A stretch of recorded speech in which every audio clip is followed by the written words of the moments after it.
It used to be that we had to press the button to be heard, but I have to do mine. Yours, for some reason, It's is hot. on. It's hot.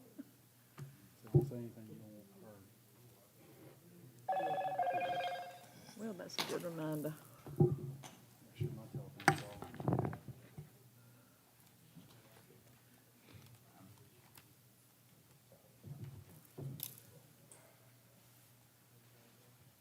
Did you see that Dr. Martinez passed away? No, Yes. Lois husband, Martinez. no, Pam, did I give you this? Neurosurgeon. Uh-huh.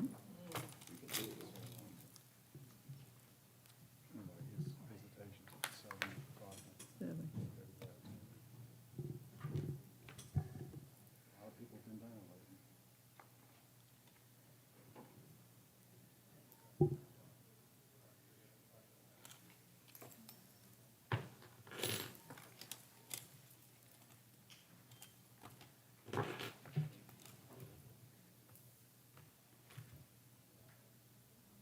Now, all these seats that are marked are reserved, somebody, I think it's where people can't sit. okay, so the two in the space and two. Or three, whatever.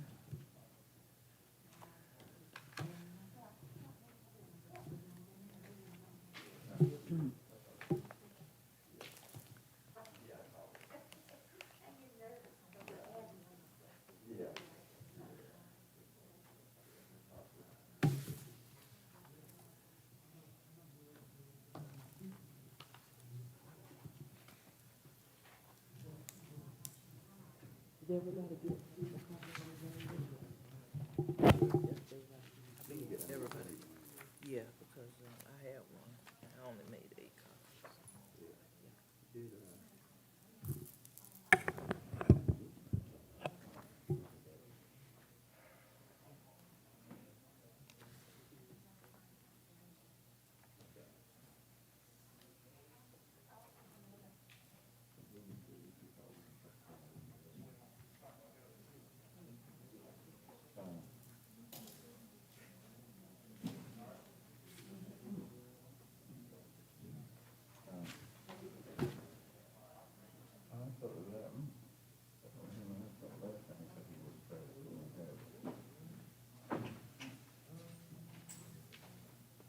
Should be relatively quick.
Cool. Like there's a lot of streets I'm supposed to know the names of, I just don't know the names of all.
adding a few things to today's agenda. I have already written out what you need to know about those three things.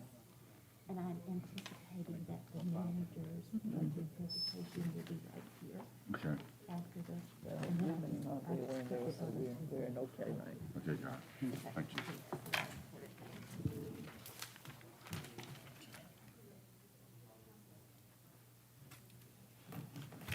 You got Joyner.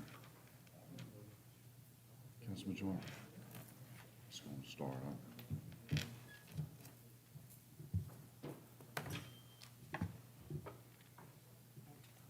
I'd like to bring to order the May 24th regularly scheduled meeting of the City Council at 4:02 to order.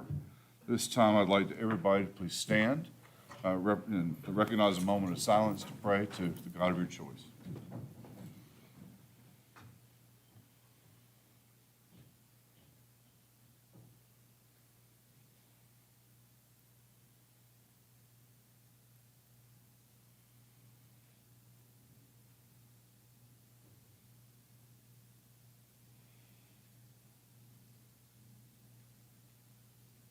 Thank you.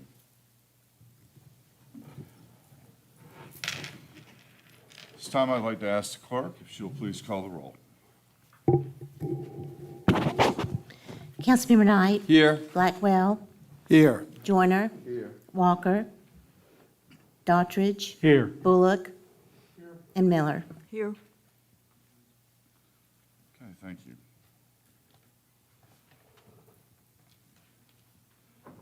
Okay, are there any additions or deletions to the schedule? I understand we have two items that we're adding.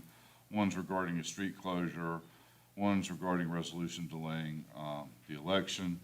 The other, I understand, might be a closed session for personnel matters. And I believe Councilman Daughtridge wanted to pull something off of the consent agenda because he believes he may have a conflict and would like that to be voted on separately. Yes, sir. I'm sorry, I didn't even ask me. Item.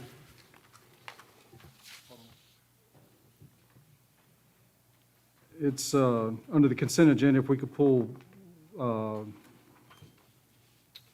guess, letter C, about the appropriations funds for the building reuse grants, for the reason of appearance of conflict. And I do want to say with that, I also need to disclose back in April of 2020 and in May of 2020, I probably should have recused myself from the votes on those and did not. So I want to bring that to the attention of this board. But if we could, either I need to recuse myself from the entire consent agenda or it needs to be pulled off. I think the practice has been we pull whatever we need off the consent agenda and discuss that separately, but the entire council will vote on that here in a minute. We I also have a need, comment. You mentioned April and May of 2020, the dates, but it doesn't mention the subject area. But we can go back and look at that. Thank you. and then we also need to add the manager's budget presentation, and I'd like to insert that between 7 and 8. So, yes, I did get close. I'm just going to go over it again for everybody to hear and understand. So on the consent agenda, Councilman Daughtry would like to remove item C because of the appearance of a conflict, just to discuss separately so that he may recuse himself of the vote. We'd like to insert the manager's budget presentation between items 7 and 8 on the agenda. And then we'd like to discuss a street closure and a resolution delaying our elections, and then add a closed session for personnel reasons, which will be attorney-client privilege. Is there any need to discuss any of these items separately? Let me make one point before Mr. Mayor. The resolution is requesting legislation granting the city the authority to delay. It's not delaying the election. All right, we are requesting the authority, and that does matter. We are requesting the authority to delay the reaction. Between authority and actually do it. I understand. Requesting a delay. Is there any need to discuss any of these individually or separately? If not, I'd like a motion to add all of these to the agenda, or to change as previously mentioned. So move.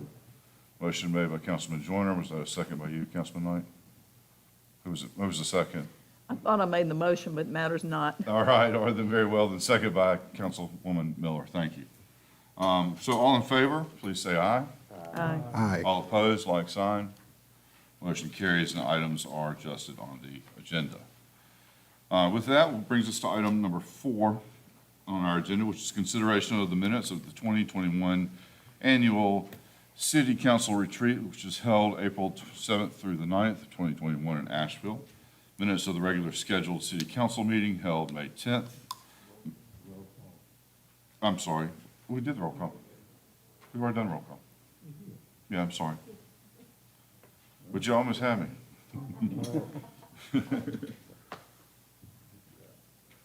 And the minutes of a regular rescheduled committee of the whole meeting, which was held on May 10th, 2021, which included the presentation of housing strategic plan recommendations by our city manager, which was a report only, a presentation on the stop loss Mark III, which was the director of HR, Keena Cofield Jones. It was a report only. Utility delinquencies and assistance program by the director of business and collection services, Letitia Hall. Again, a report only. Sunset Avenue corridor study, public works director Brad Kerr, which is only a report as well. The crime statistics report by our chief of police, Robert Hassel. Again, a report only. And the reopening of city facilities, a report provided by the assistant city manager, Elton Daniels. So the recommendation and request is a motion to approve the minutes. Motion made by Councilman Joyner, seconded by Councilman Daughtridge. All in favor, please say aye. Aye. All opposed, like sign. Motion carries. All right, item 4A, to be added to the, presentation of city manager's proposed annual operating budget. So our recommendation is to receive this proposed budget recommendation. And, okay, these are items that we did add, so we've added them at 4A instead of at the end. Okay, very well, all right. So, presentation of fiscal year 2022, the city manager's proposal of the annual operating budget. We will receive the proposed budget recommendations.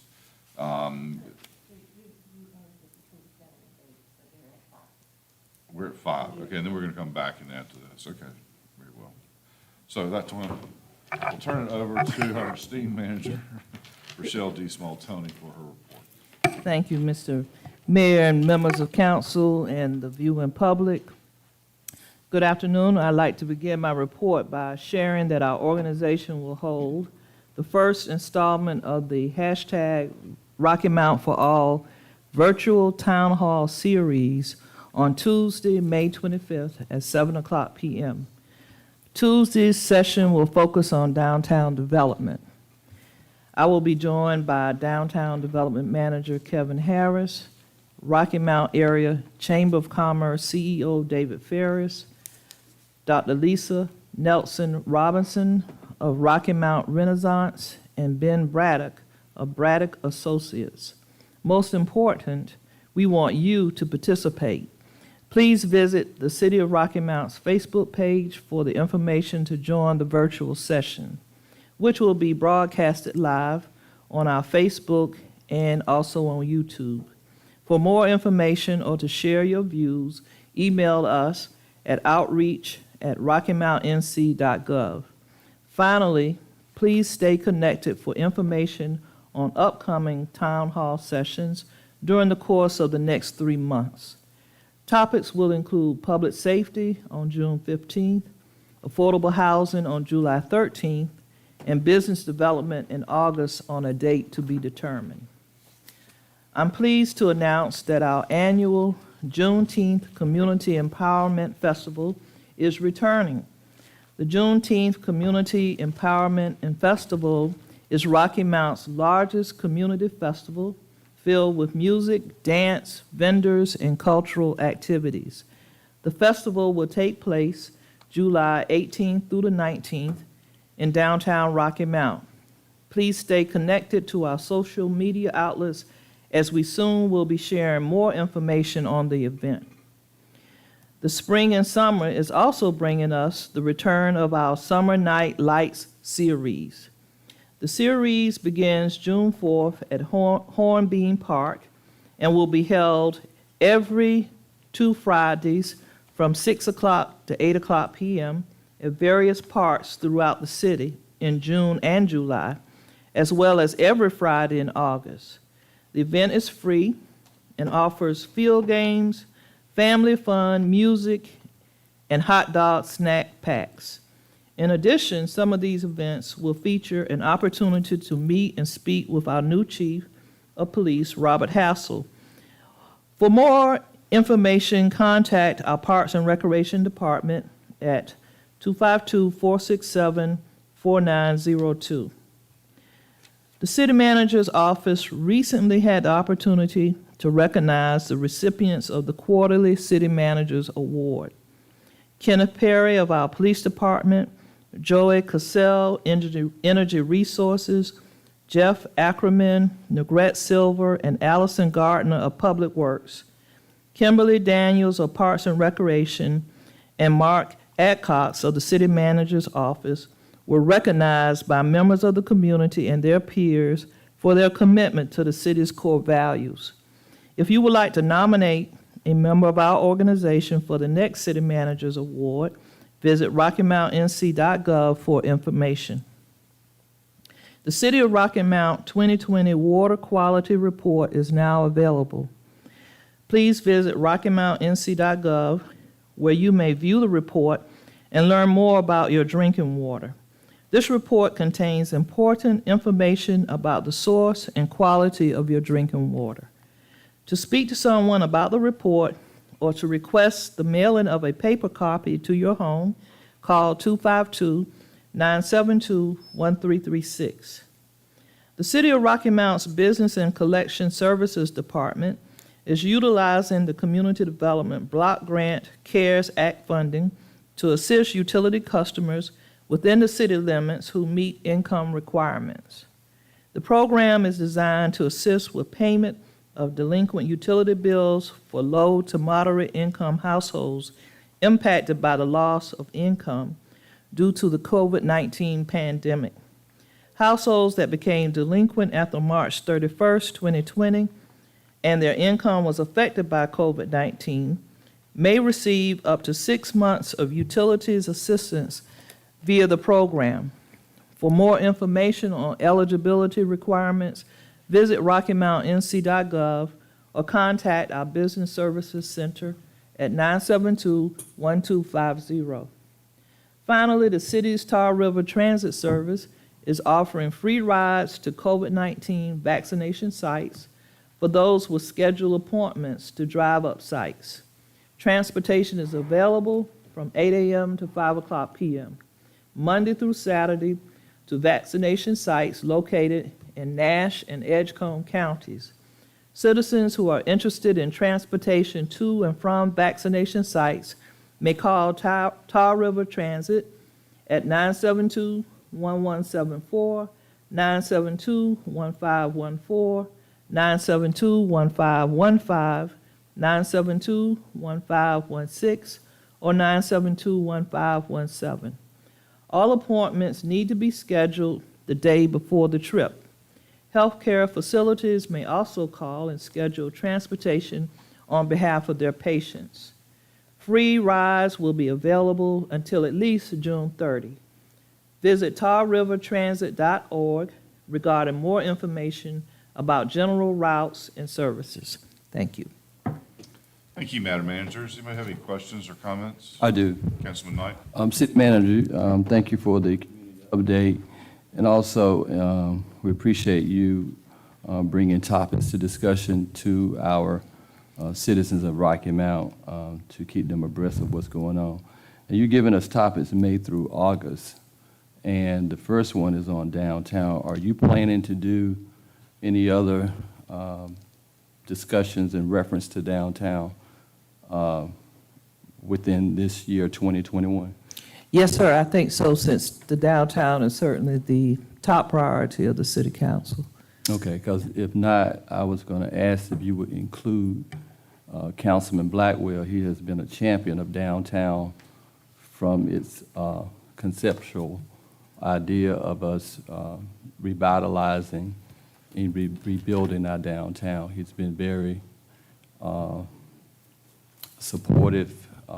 His vision, along with the rest of the council and past City Manager Charles Penny and yourself, he's been very, very vocal and an advocate. And I would hate not to have his opinion, his vision, and his passion for downtown. And when I look at this panel, some of those on that panel has not been such a champion of downtown. So I hope you would find either where you can include him or do an exclusive or another panel or discussion that includes his voice and his advocacy for this downtown and all of Rocky Mount. I just want to make sure that his voice is heard when it comes to our downtown Rocky Mount. Thank you. Thank you, Councilman Knight. Anybody else? Councilman Joyner? Thank you, Councilman Knight. I was hoping I echo those sentiments. City Manager, thank you for this layout, and hope that we can do something in corporate with the communities, some similar, that we may invite the communities out to have a similar conversation. Yes, sir. On the, we certainly will do that. We intend to have these town hall meetings on a monthly basis, and I am sure we will not be short of topics. As a matter of fact, as it relates to the downtown, I think once we begin laying out the master plan, for sure, Councilman Blackwell will be called upon, as well as others, members of council, to participate in these. So if you have an interest, as we, begin to put together the schedule and the topics, if you personally have an interest, please let us know. We'll include you on the panel. Appreciate that. Thank you. Anyone else? Okay, we'll move on now to item number 6. So we have a presentation by Roy Jones, CEO of Electric Cities of North Carolina, to Chris Beschler, our Director of Energy Resources, is a 2020 North Carolina Public Power Awards of Excellence. I'll invite you to the podium, sir.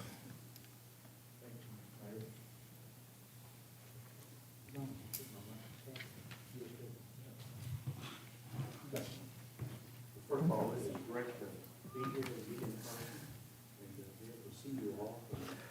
Sound like some of the community activities that you have announced, things are turning the corner. So the vaccines and the case counts coming down, we got things moving in the right direction.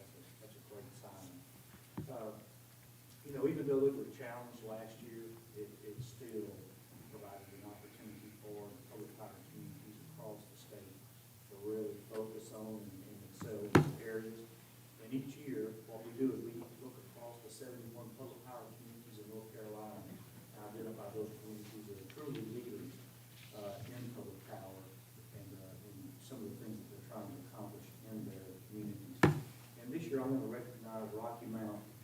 This is the Public Power Awards of Excellence, and is presented with honor to Rocky Mount for exceptional achievement in the areas of value of public power, wholesale power costs, workforce development, and this was actually awarded on February the 9th, 2021. So just a few months late in getting here, was given to you all. It's great to be able to be here and be presented in person. Just a few things I want to highlight that you all are being recognized for in these 3 categories. First of all, Public Power's got a great story to tell, and you all using all of your social media channels, with your Facebook, Twitter, your website that's been recently expanded, local cable, vision, or television program, all those things are ways to communicate with the community, just like we're doing here tonight, about the value of public power. And when we're preparing for storms, just like we did last year when we had the 2 hurricanes, and getting word out to the community about hurricane preparedness, and things to do. And then once again, once the hurricane comes through and passes, then restoring power as quickly as possible. And I know you all do a fantastic job getting your customers back. And many times when the call goes out to help other public power communities get their power back on, y'all are one of the first ones to step up and respond and provide assistance to the other communities when y'all got y'all's customers restored as well. One of the other things that I know you all did was the Public Power Week that's in October. And you were able to actually do some things virtually to be able to celebrate that Public Power Week and what it means to have, local control and low cost rates and control your rates and reliable service.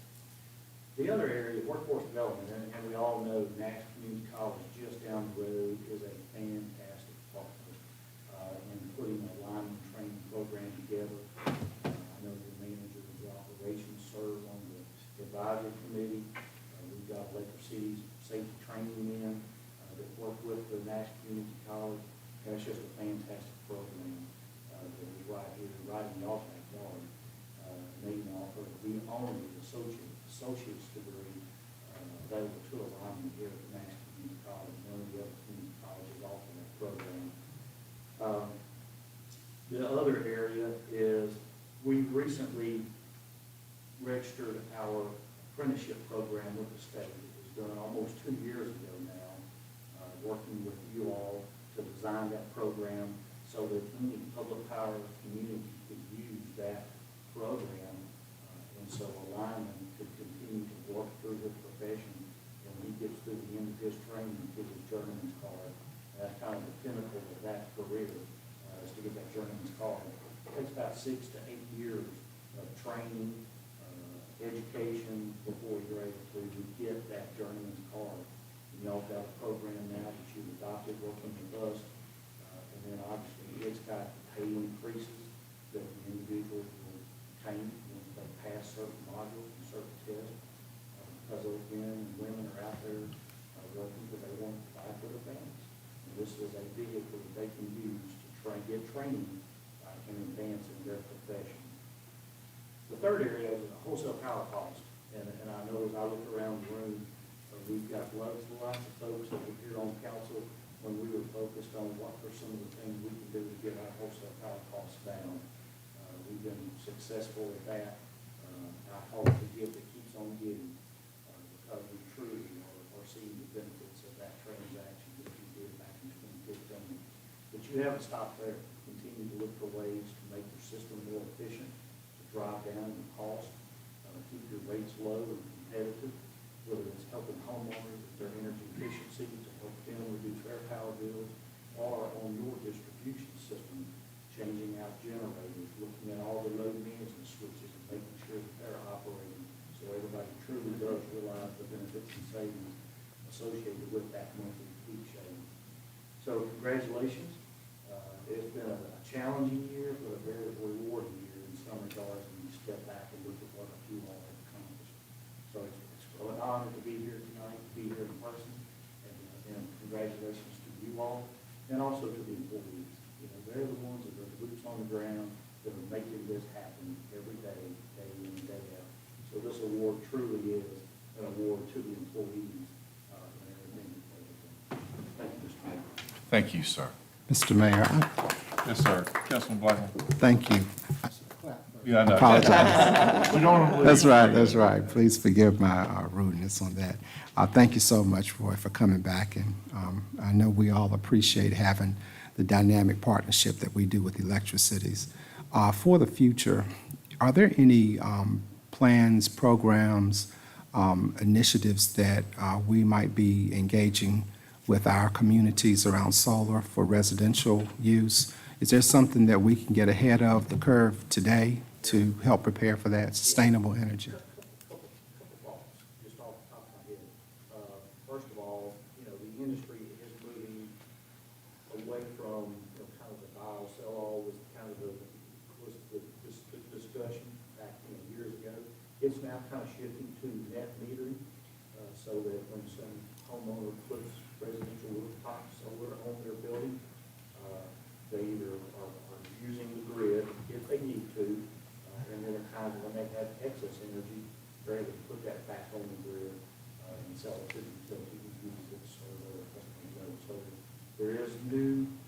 policies and procedures that you all can adopt to adopt a net metering, so that folks have a choice of buy, sell, or net metering.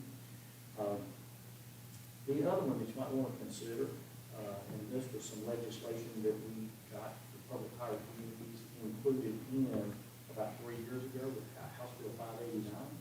And that allowed you all to work with your citizens to put in a residential rooftop solar program. You may want to do it yourself. The city could own, could work with a third party, solar developer. So there's multiple ways, whatever works best for your community, to help you be able to have conversations with your citizens about solar, the benefits of it. But you'll also want, there's an education piece there too, that you're going to make sure that you educate folks on the new layout. Well, we are considering our council and our community looking at trying to create initiatives around more affordable housing at all levels in our community. And, with investments that come that large, you want returns that are residual, returning, and sustainable. And I think we'd all appreciate being able to collaborate with you all as one of our, biggest partners in revenue generation as well as in infrastructure, and incorporating those concepts as we move forward. So, thank you. Batteries is the next one, so that's going to be the next conversation. Okay. We'll do about batteries. That's great, that's great. Maybe Madam Manager, Town Hall on something like that. Yeah, that'd be Would be exciting. great. Thank you. Thank you so much, and thank you for recognizing our great team here. And I think Councilman Knight wants to say something as well. Yes, good seeing you again. It's been a while. Just to chime in on what Councilman Blackwell just mentioned, a few years back, our former utility directors, when we would bring up the solar energy for customers, it was pretty much not encouraged or frowned upon because we were doing the load management with the hot water heaters and a few other things that we were meeting that requirement. So it sounded like the conversation have changed somewhat, that this could be beneficial to both the customer and the citizen as well. We are the customer. Okay. I think something you got to look at, cost has come down, cost of solar panels has come down, cost of batteries is continuing to come down. Utility scale batteries, they make sense, and I know that Chris has been participating in some great committee meetings that we've been having and talking about deploying utility scale batteries. But then we're going to have batteries at the homes as well, and more electric vehicles coming into play. So there's opportunities to look at solar, batteries, and, all of those tools, if you will, to be able to help drive down those costs. So I do think that it's something that's worth looking at. We can run financial models and see if it makes sense. And if it doesn't, we move forward with some programs. Thank you. It's always a pleasure to have you, and thank you so much for coming and make the presentation in person. Thank you. Thank you very much for having me. I'm going to set this here. Great. Do we want to put it? Let's do a picture, if you don't mind. I don't mind at all. Special, I guess.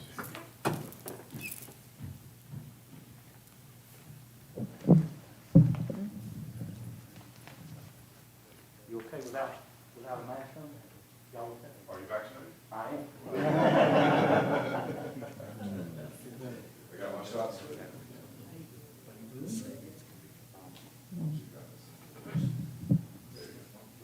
No, you get right there. I'll let you two hold it. You got it, Chris?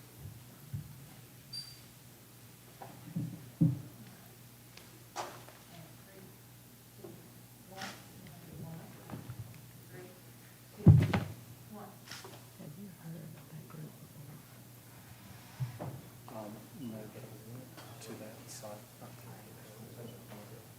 Interesting, close them on everything down on zones.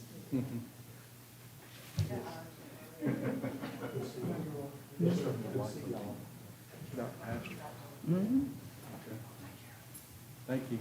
Thank you.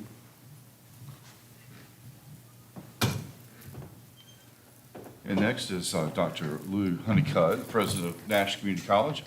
Wanted the opportunity to come and speak and share some vision with us. So I'll invite Dr. Honeycutt to the podium.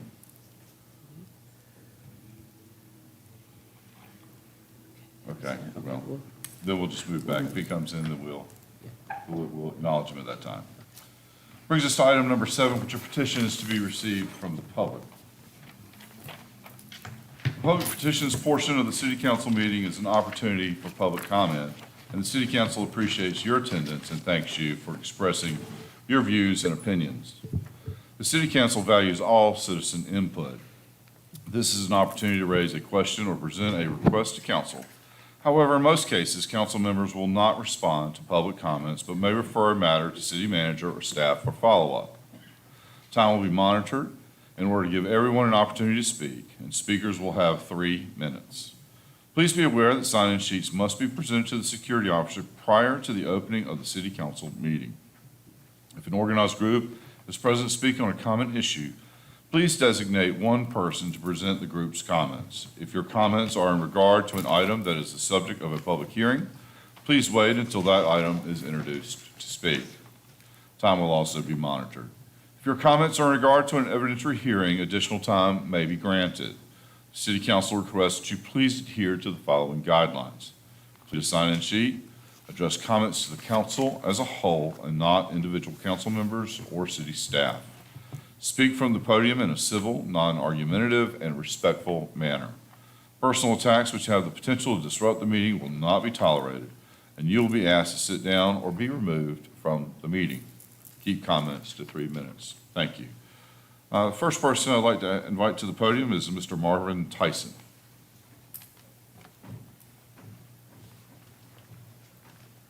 Thank you, sir. Thank you, council. I'm here today because 10 years ago, my mother signed a promissory note with the city of Rocky Mount, and she passed away. And I received a bill from Rocky Mount for $70,000.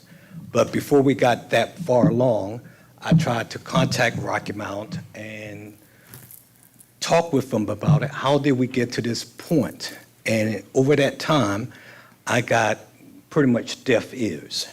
As most of you know, there was an article in Sunday's paper, which pretty much outlines my concerns. Not all of them, but most of them. And so I would like to refer to, this is what I'm coming to you about, and I'm asking the council again if they would consider releasing the promissory note based on the facts that were not only in the newspaper, but if you look at the public records, there are some discrepancies, there are some inconsistencies, and there are some things that people have simply refused to answer. And the biggest one with me is she signed a promissory note a little over a month after you tore down our house. And to me, that's the proverbial gun to the head, because it doesn't matter what the promissory note says then, because she has no place to live. So I ask you again, and I know I'm brief because it's only 3 minutes, but to reconsider this and to waive that promissory note, to forgive it, amen, which is the right thing to do based on everything that has gone on over the last year. Thank you. Thank you, Mr. Tyson. Councilman Walker. 508 East Battle Avenue, Tarboro, 27886. Councilman Joyner. I would just ask the city manager if she would respond to that. Yes, sir, I'll be happy to, and at the end of the public comment period, I will ask the interim director, Peter Varney, to come forward and share with the council and correct many of the inaccuracies that were printed in Sunday's paper. So I would ask that we wait until we conclude the public comment period and ask Peter if he would come forward. Thank you. Anyone else? Thank you, Mr. Tyson. I'd like to invite Ms. Mari Mendez to the podium.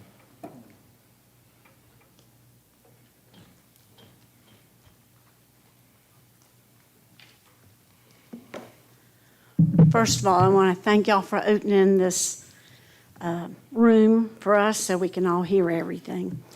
And this probably is water over the dam, but it's like a burr under my saddle.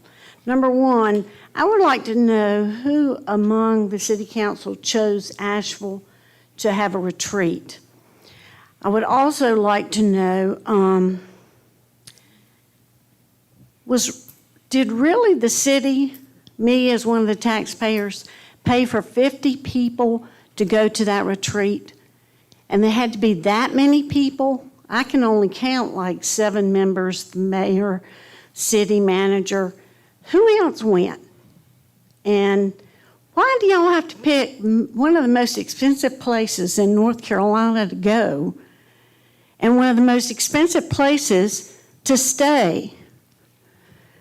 I mean, we're trying to save money and y'all are trying to find out things to help low-income people, yet y'all just spend willy-nilly as far as I'm concerned.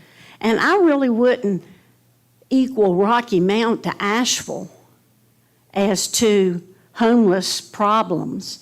I mean, they said they had people sleeping in tents all over. At least we don't have that. Anywho, also, last year I was one of those lucky people got to do the City of Rocky Mount Academy. Are y'all going to start that up, and does the city pay for that? Because that was a great thing. We only had 2 meetings, and we would like to go ahead and finish that up. And my pet peeve is that wreck of a building that used to be Ebony and Ivory on Church Street, North Church. Doesn't the city want to clean that up? That is the biggest eyesore I've ever seen. It gets worse and worse. Looks like they had a fire, but they didn't want to clean that up. And, bingo, bye. Thank you. I'd like to ask Gail Shell to the podium.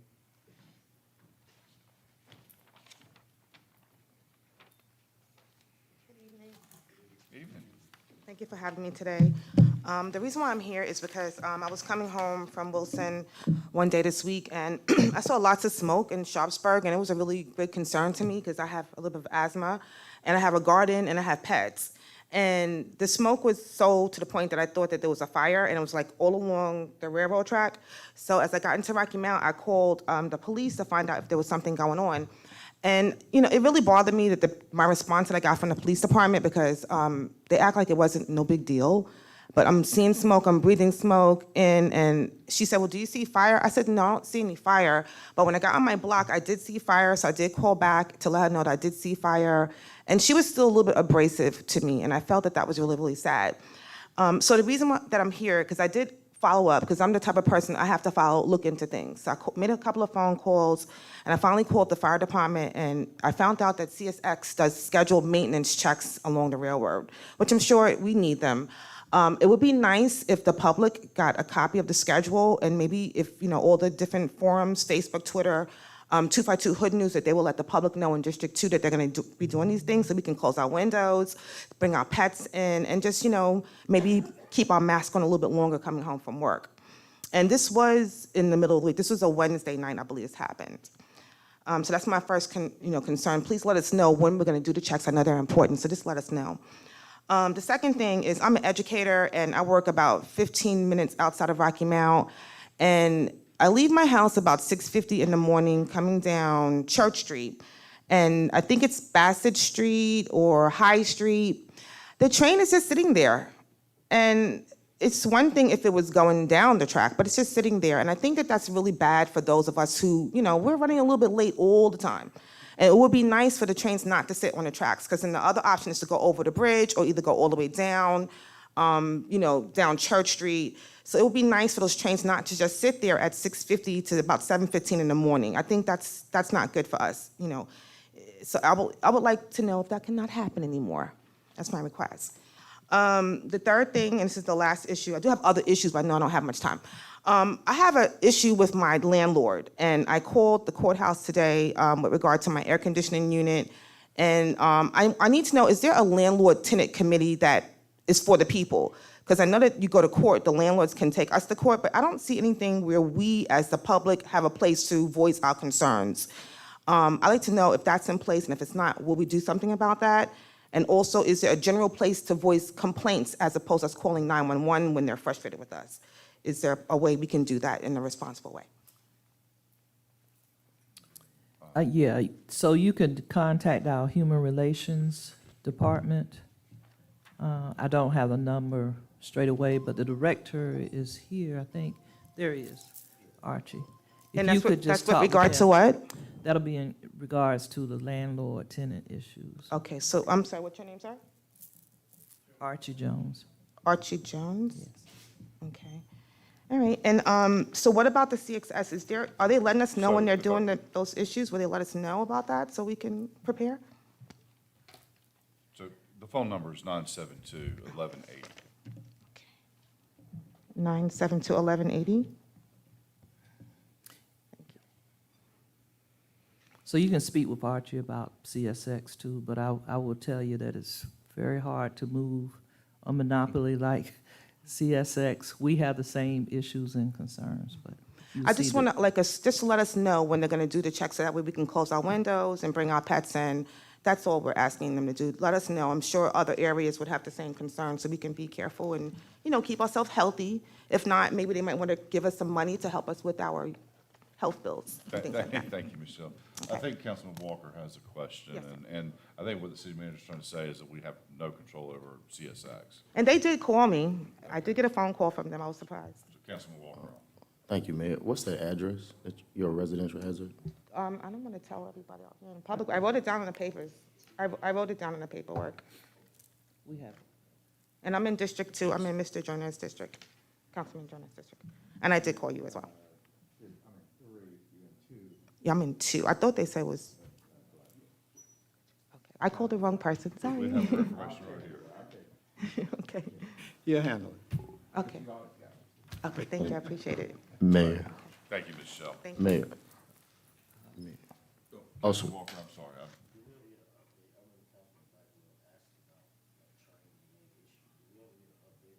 I'll defer to city manager. I have not. We continue to talk with them about that, but again, we don't have any control over how they schedule their trains. They certainly are aware of the problem.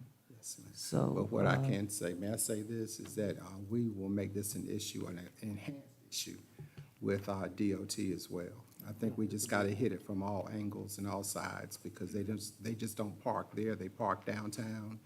They do it 3 or 4 times a day, and all day, you sit there 20 minutes sometimes, or 45 minutes other times. We appreciate the railroad being here, but, Yes, we do. we're not a ghost town. Absolutely. So, thank you. And maybe they can Appreciate it. pave High Street and Church Street. It's really bumpy there. I've hit so many potholes.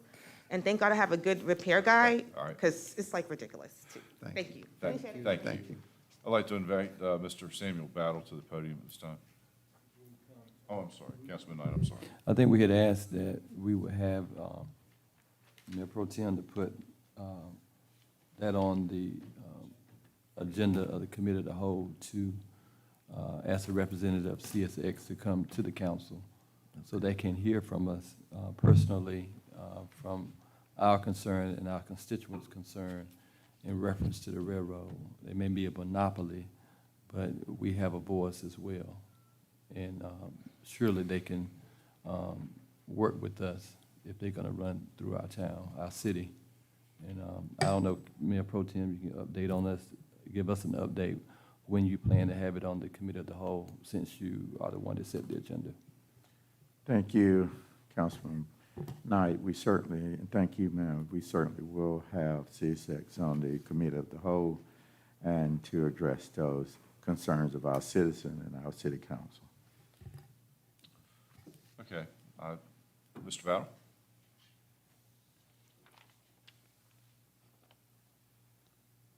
Good evening today. Last time I was here, nobody couldn't really hear me what I was saying because I had the mic, something was going on with the audio. I was talking about Grove Lucas Park, that taxpayers paid money for the baseball nets, and they shouldn't have paid for it because the city maintenance all the parks. That park is on the city budget to be maintenance. No one should come out of their own pocket and pay for no baseball nets. And that's the problem I have. Since they got a batting cage, can we get a batting cage at Townsend Park for the kids on Edgecombe County side? Because we don't got nothing over there. And number two, can we get another swimming pool with all this money coming in? We used to have two swimming pools in Rocky Mount, one at Sunset and one at Townsend. You moved the one at Townsend to Meadowbrook. Can we get another swimming pool? There's 54,000 people here. Can't put all these kids in one swimming pool in Rocky Mount. We only got one swimming pool. Can we get another one? We used to have two. The ones that been here know we used to have two swimming pools. Since we getting this money from Joe Biden, this $3 million, I think Ward 1, 2, 3, and 4 needed the most. I think all the wards needed the most. We need to split this money down the middle. And wherever y'all got rest, y'all can take it down there to the city of Rocky Mount, downtown. Because I feel like when y'all be voting on stuff in the city, and y'all got your own business, and you know people downtown that's being biased, excuse yourself from voting. You understand, lawyer? Excuse yourself from voting. That's what you need to do. Because if I was on a jury trial and it's my cousin sitting up there and I know that's my cousin, I got to excuse myself because I know him.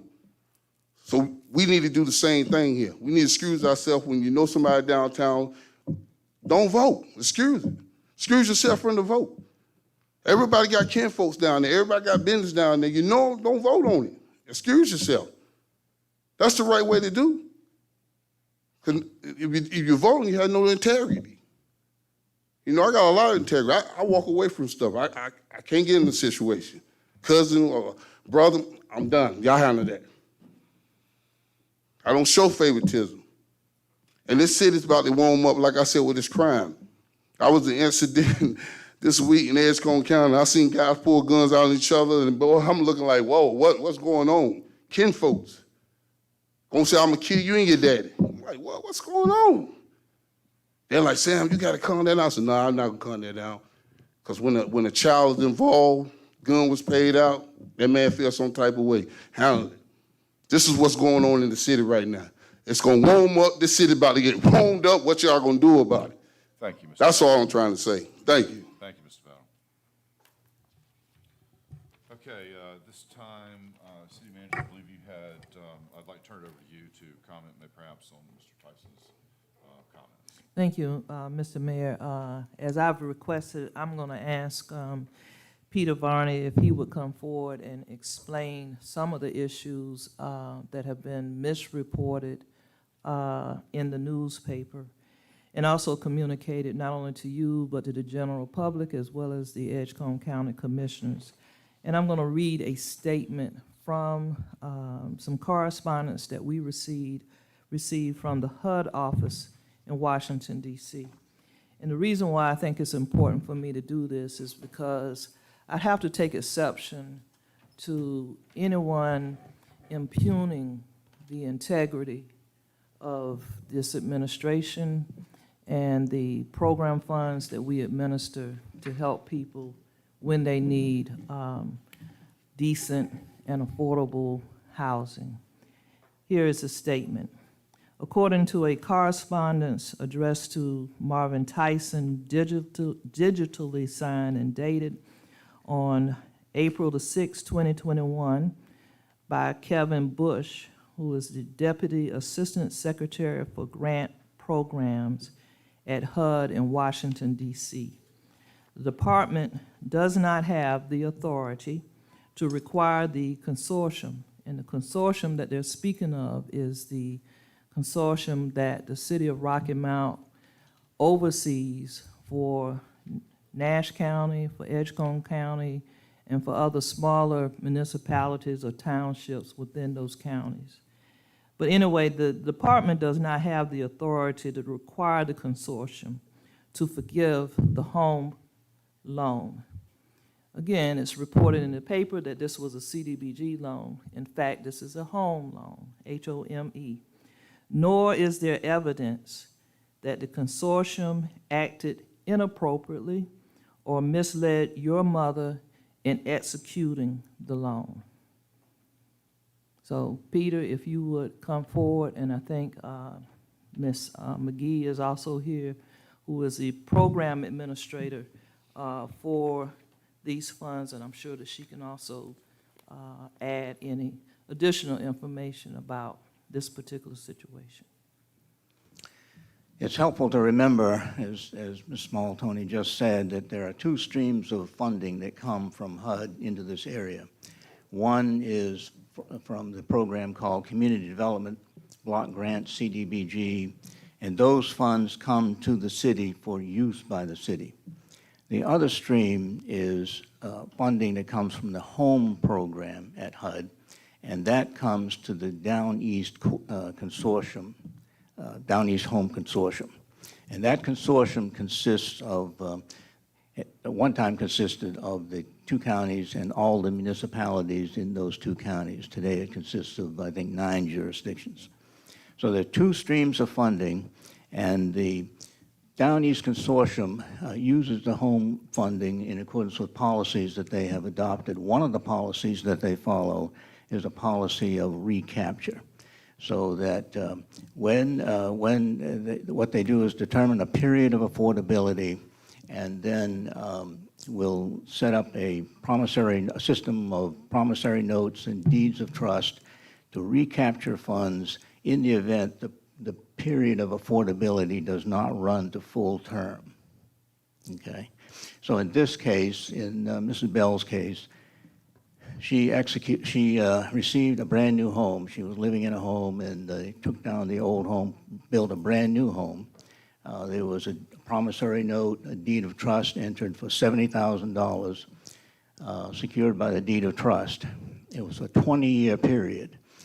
The terms of the promissory note were that there would be no interest and no payment in the first 10 years of that period of affordability, that first 10 years of that term. The second 10 years, the principal amount, $70,000, would be reduced by 10% each year until the 10-year period runs through, at which time there'd be a zero balance due at the end of the second 10-year period. So Mrs. Bell died about midway through, and so there is the period of affordability that remains, about a 10-year period of affordability. And so the idea behind the recapture policy is to recycle those funds so that you can recapture those federal dollars that were used to build that brand new house. That money recaptured would then go in the bank account, you might say, for Edgecombe County, because that's money that was spent for Edgecombe County, and could be reused to build another home or to rehabilitate some homes or what have you.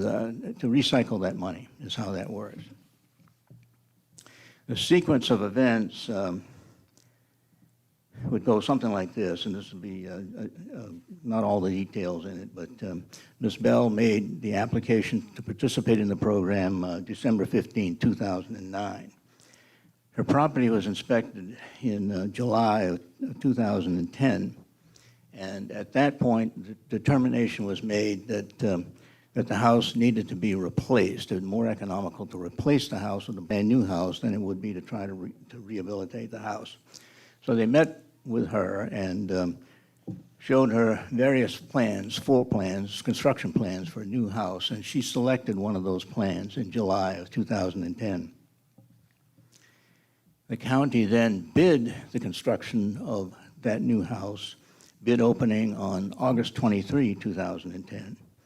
And that, then there were some letters exchanged between the county and Mrs. Bell, dated early September, one September 1st, another one September 3rd, in which they worked out relocation assistance. In other words, she had to move out of the house, live somewhere else, and so they agreed to pay for that cost for her.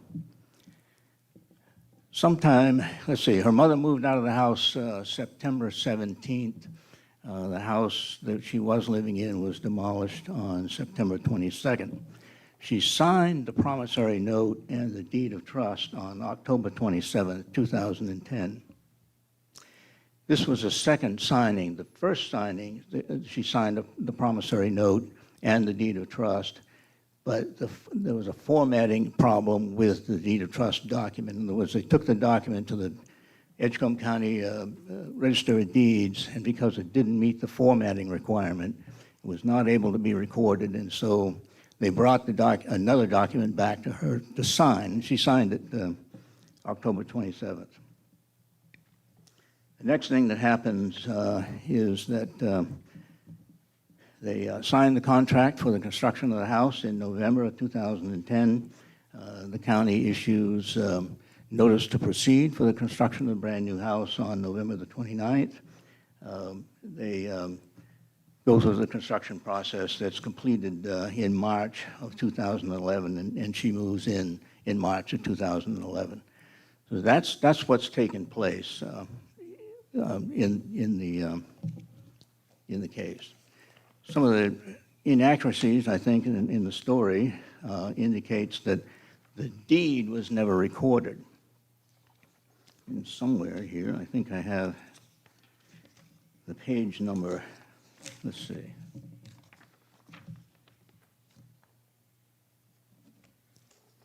Was recorded, the deed for the property was recorded October 29, 2010, book 1560, pages 322 through 324. So that's one of the things that was mentioned that was not accurate. Questions? This, the formatting issue that you mentioned, was that a difference between the way the papers had been done and what the clerk required, or what the difference in what the federal government required? What the Register of Deeds for Edgecombe County would require. They require a spacing from the top of, I don't know what the detail is, some number of inches from the top of the page down to somewhere in the page, and then they have to leave that blank for some reason, and so that there was a formatting issue. Thank you. Anybody else? Thank you, Mr. Varney, I appreciate it. Mr. Mayor. Yes, sir, Councilman Daughtry. Madam Manager, can we get the timeline that Mr. Varney just went through? We've got this, but I find that timeline helpful for me to Sure. Be happy try to. to understand. Absolutely. There's a lot of dates and a lot of things mentioned in there. Yes, sir. Yeah, and We'll make sure that you're on. And I was trying to think about, I know that it's not always easy to negotiate difficult things in the public square, and I recognize that. We have a family that's trying to resolve issues, and we have a city that's trying to also follow our own protocol. So I do think it would be helpful for us to know what the dedicated facts are. Would also recognize that that was during the flood recovery time period. So is that connected at all with that, Peter, or is that's totally different, completely different? It's not connected to flood at all. So this was just a home program, just a regular CDBG program that we conduct and have conducted for years with home. So it would be interesting, the consortium that we're part of, that we are the managing entity for, though.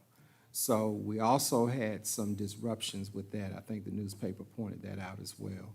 But we also lived through some of that. And it might be helpful to understand what happened to other properties during that same time period if we treated everybody equitably. And is this the only situation like this, or do we have others that stand alone? So, Come to the podium so you can be. yes, Mr. Varney, if you come back, apparently we have a few more questions. Well, if you don't mind, let's let Mr. Varney answer this. And then we'll go to you. Knight, and then Joyner. Joyner, then Knight. I think the question you're raising is whether the consortium should reconsider the recapture policy, is maybe what you're trying to get But to. maybe that was implied. I was just wondering, what, do we do the same thing for everyone? Was this unusual, the way that we conduct our business in this manner? And were there any other transactions similar to this that we engaged in? This was not unusual. We followed that policy from the beginning. The consortium was organized back in 1996 or 1997, sometime in that period. So it's been in existence for quite some time, and that policy has been in existence for all of that time. And I'm not aware of any exceptions that have been made or any deviations to it. There are different periods of affordability depending on which program you're in. If it's a reconstruction or new construction such as this, the period of affordability is a 20-year period. If it's a rehab that involves a project less than 40,000, the period is, I forget what it is, 10 years or 15 years. If it's more than 40,000, yeah, it's 10 years. If it's more than 40,000, it's 15 years. So it's different periods of affordability depending on what amounts are spent, but been consistently applied or administered from the beginning. Councilman Joyner, do you have something you want to add? Does that satisfy your question? You have a follow-up? The only other question I had, there was a rescission of the original decision that was made. Is that a Rocky Mount? Do we have that authority? The manager was stating, or is that something that the home consortium would have to undertake?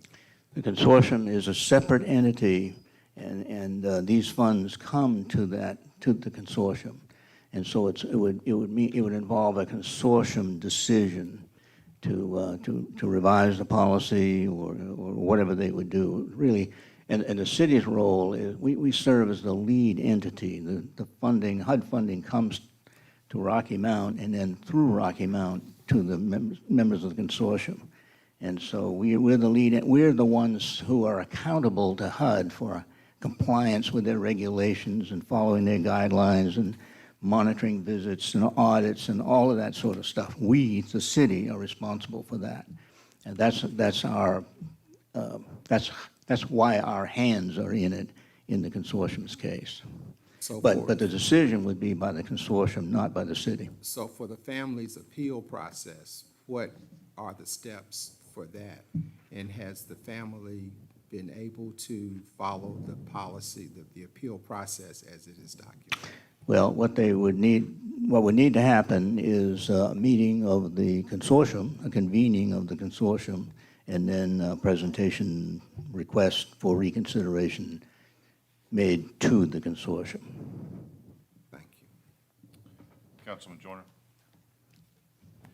Thank you, Mr. Varner. You kind of answered my question, was what would that process look like? And I hope that we can help with the consortium and the family to facilitate that, to try to find some resolution.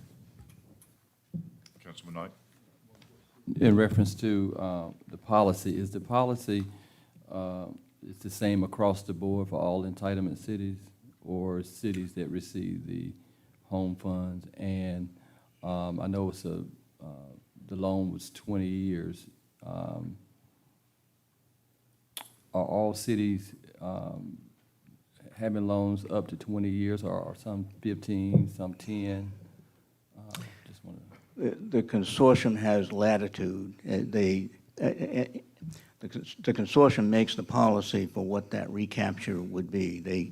They could follow a policy of no recapture, or they could follow a policy instead of 20 years for new construction, maybe 10 years. They have latitude, and so different consortia can make different policies, but these are the policies that this consortium has followed. And my last follow-up, I think one of the issues that you had someone in the 7 and in a promissory note for 20 years, and I don't know what the health conditions, but apparently there were some health conditions, and so I don't know if we need to go back and look at what the policy is or the recapture and see if it's feasible to have someone, just say if my mother's 80 and she signed a promissory note for 20 years, it means God bless her to be 100 in her right mind, or I agree, if she will it to me, to assume the loan And I don't know if all those factors are considered, but, you know, if a person are in the right mind, then they can surely make those decisions themselves. And so I don't know if those questions are asked and if we need to go back, or the consortium need to go back and just look at that and look at other cities and see what kind of policy as far as recapturing the loan. Right, yeah. I don't know what the condition was in this case, but I hear you on that one, yeah. Councilman Daughtry. I've got I guess, a newbie question, a basic question on this consortium. And so it comprises of the two counties and the cities within the two counties. At one point, apparently some county, I think Nash has pulled out, and a few others. So is it a consortium made up of a board, or is it Rocky Mount, the city of Rocky Mount, we're the lead and we make the rules, regulations? Help me understand that, please. Well, the way it works is when we convene a meeting of the consortium, there's one representative from each of the jurisdictions who comes to a meeting. And so, and they elect a chairperson from among themselves. I don't think the city of Rocky Mount has been a chairperson of it. It's been but different chairpersons of it, and then issues are presented, you know, whatever the concerns or issues that come up, and the consortium works through those questions. How do we handle, you know, periods of affordability, for example, or whatever the issues, whatever the questions are that come up? They work through those and adopt a practice so that they are consistent among the jurisdictions as to how they want to handle or administer those funds. The city's role in those meetings is to, whatever policy or change, whatever practice they want to adopt, is to make sure that that complies with HUD regulations, you know, HUD rules and regulations. Because again, we are the ones who are faced with audit responsibility for the use of those funds. We, the city, we're responsible for compliance. Okay, so Mr. Mayor, follow up? Yes, please. So if Mrs. Bell's, if this came in front of the consortium for them to make the decision, which was not solely the decision of the city of Rocky Mount, or am I understanding that incorrectly? It would be a decision for the consortium to make as to what that policy would be. But did this situation come in front of the consortium and they deliberated and made the decision as a group, not as the city of Rocky Mount making the decision?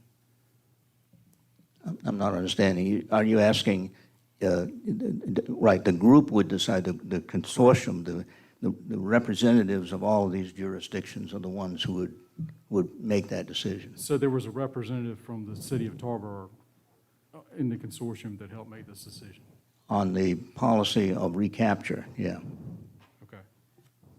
I have a question. Councilperson Miller. The term affordability in this program, does that mean what is affordable for the person that's getting the funds? So if you had a shorter recapture period, then maybe they couldn't qualify for as much home value? Maybe the word affordability isn't really the right term to use, but it's the focus on the period. Right. So whatever that term is, 10-year term or 20-year term, whatever that period is, that if somebody executes a promissory note and secured with a deed of trust, they agree to this period of affordability, this obligation for the use of the federal money to build a brand new house, say, or if it's in the case of a rehab, to rehabilitate somebody's house. And if that period of, if that arrangement changes, in other words, from the death, say, of whoever the occupant is, the person who qualifies for that at some point then the period of affordability has not been fully completed. The concept of it is that if it's treated as if it were a loan, but that loan is forgiven over a period of time. But if you go halfway through and you don't complete the term, then that then the idea is that that money would come back, you know, for reuse, recycling, you might say. Not so much has to do with affordability, but the term of an obligation for repayment is the idea behind it, I think. Any other questions? Thank you, Mr. Barney. No, sir. We're going to move on with the agenda. I think we've heard, I believe what we've heard is that we need to probably refer this back to the consortium for consideration. And it's really not within our jurisdiction right here, other than to note the steps that we've been through and as the lead going forward. And I think the matter has had plenty of time today. So with that, I'm going to move on to the manager's budget presentation.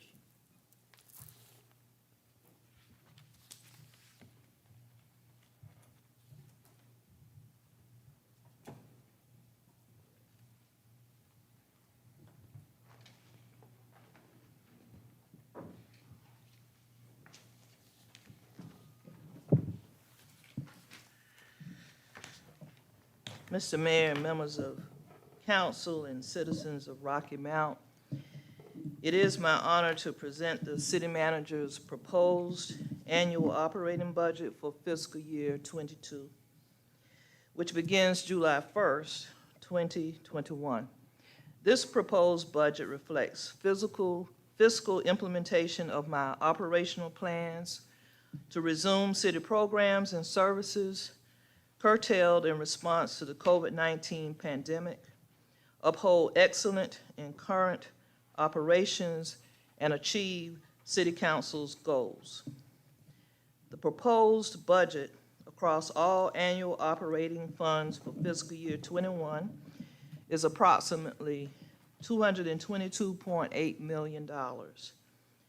This is a 4.95% increase compared to our adopted budget for the current fiscal year.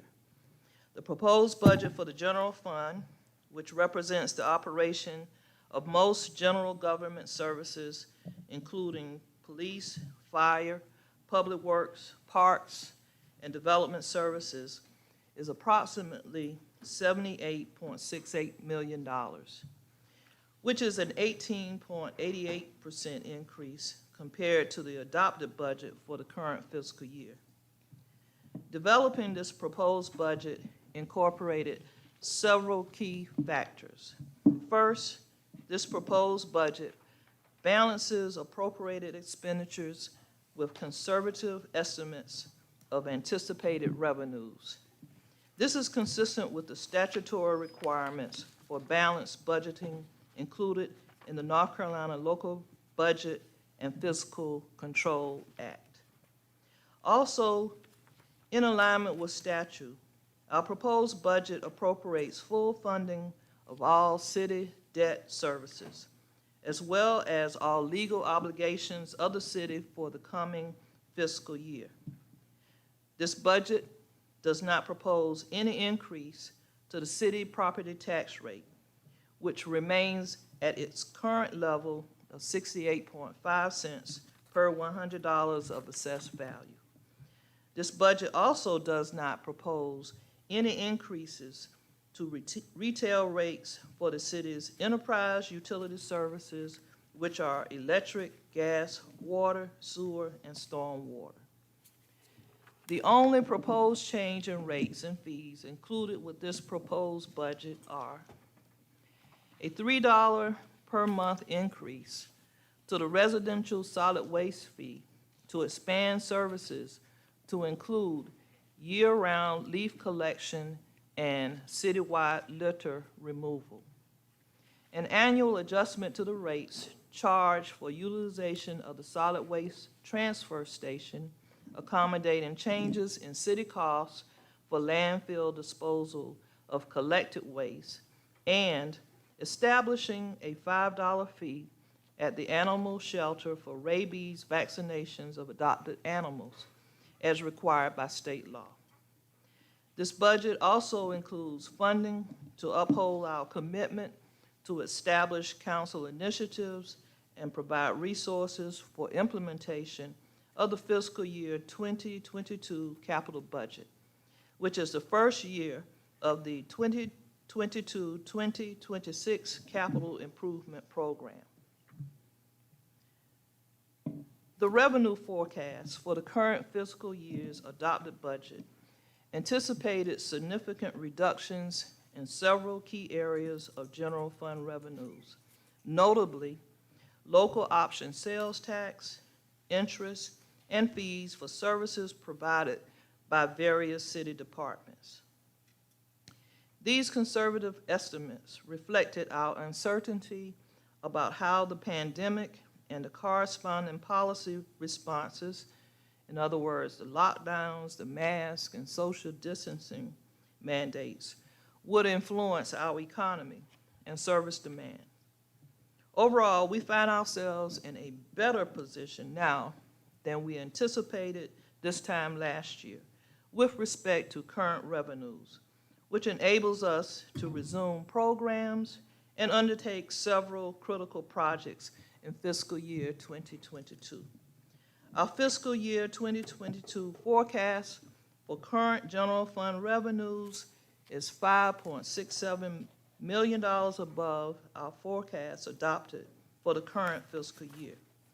This is made possible by growth in several revenue areas, including $870,480 increase in the ad valorem revenues, $3.68 million increase in sales tax, $47,630 increase in licenses and permits, $1,070,090 increase in sales and services, and $69,150 increase in miscellaneous. Our revenue area did not meet forecast this current year was interest earnings from investments. That was the only one. Our revised projection for the current fiscal year is $75,000, which is $35,000 less than our original projection of $110,000, and more than $533,000 less than the revenue generated from this source in fiscal year 2019. We anticipate the significant interventions by the Federal Reserve in the liquidity markets to continue, which will minimize the rate of return on the investments available to the city in accordance with state policies and regulations. With respect to revenues from real property taxes, we anticipate overall values increasing 2.5% due to continued development and the impact of significant appreciation in the housing market, while we project an overall collection rate of 94% due to this year's performance. Along with the post-COVID restart and transition of programs and services, the city must address the following certainties with respect to preparing and balancing its annual operating budget for fiscal year 2022. Year-to-year increases to incumbent employee wages and salaries resulting from pay-for-performance adjustments. Modernize technology infrastructure to ensure security of information, increase connectivity, and improve efficiency. Increase costs in service contracts for software, professional services, custodial, and other necessary activities. Funding of projects identified in the proposed capital improvement program. Restore funding for replacement of equipment essential to ongoing delivery of essential services, and commitments to City Council's initiatives, including establish annual funding to increase affordable housing, support recommendations of the Affordable Housing Strategic Plan, and promote equitable and inclusive development. In order to present a balanced budget for the general fund, we had to reduce expenditures by more than $8.7 million compared to the original budget. Our approach prioritized commitment to Council's priorities, resuming key programs, improving service delivery, and addressing capital needs. To uphold these priorities, our balancing adjustments focused on the following. freeze 31 vacant positions across operating funds, 25 in the general fund, 6 in the utility enterprise funds, until further notice. This is a significant reduction from the 54 vacancies we froze this current fiscal year. This is also no impact to vacant positions for police or fire. We anticipate salary savings for vacant funded positions created by projected attrition. Restore overtime and part-time budgets from reductions implemented as a result of COVID. Increase fuel budgets up to 25% in order to accommodate increased fuel cost. Restore travel and training budgets, adjust additional operating budget accounts to ensure effective operations, restore purchases of vehicles, light equipment, and heavy rolling equipment, and increase capital outlay expenditures. The proposed annual operating budget upholds the commitment to establish City Council priorities and initiatives through the funding of the following: $500,000 for grant programs to rehabilitate local housing, $500,000 for grants and incentives to increase the supply of safe, affordable housing, $552,500 for grants and incentives to promote development downtown, $75,000 for continuation of the HERO program, $50,000 for summer youth employment program managed by OIC, $50,000 for Boys and Girls Club programs, $50,000 for additional services to youth, including summer employment and tutoring, year-round tutoring, and an African American male initiative, $25,000 for the neighborhood improvement grants, and $25,000 for Council Ward Day events. At our recent council retreat, staff presented our draft Affordable Housing Strategic Plan.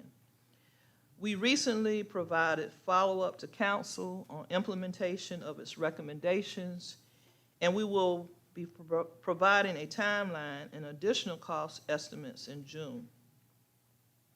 The proposed budget includes funding to update the 2021 Affordable Housing Strategic Plan to incorporate the most up-to-date information on key neighborhoods where increasing and securing the supply of safe, efficient, and affordable housing is most essential.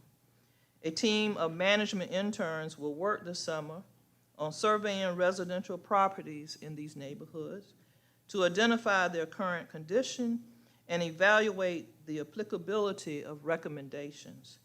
A fellow from the Lead for North Carolina program will join us this coming year to provide additional support.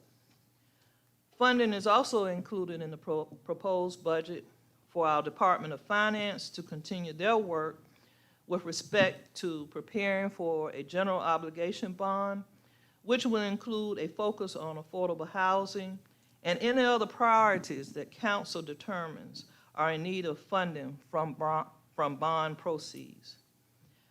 Again, I recommend that council set aside $3 million of our city's allocation from the American Rescue Plan, which totals more than $11.5 million, to cover costs associated with the initial implementation of recommendations from our Affordable Housing Strategic Plan.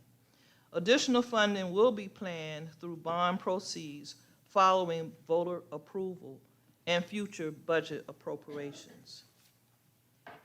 This past year, staff evaluated the needs of our environmental services to determine where improvements need to be made to best serve our residents. 2 key priorities were identified: expanding the loose leaf collection from seasonal to year-round, and establishing a service to address the city's ongoing challenge with litter.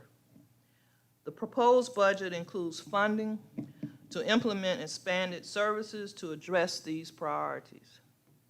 Implementation requires the purchase of 3 heavy vehicles and 3 light-duty vehicles, the hiring of 10 staff, and additional funding for fuel, maintenance, and other expenditures. Service will commence January the 1st, 2022, to provide time for hiring and training staff, as well as acquisition of necessary equipment.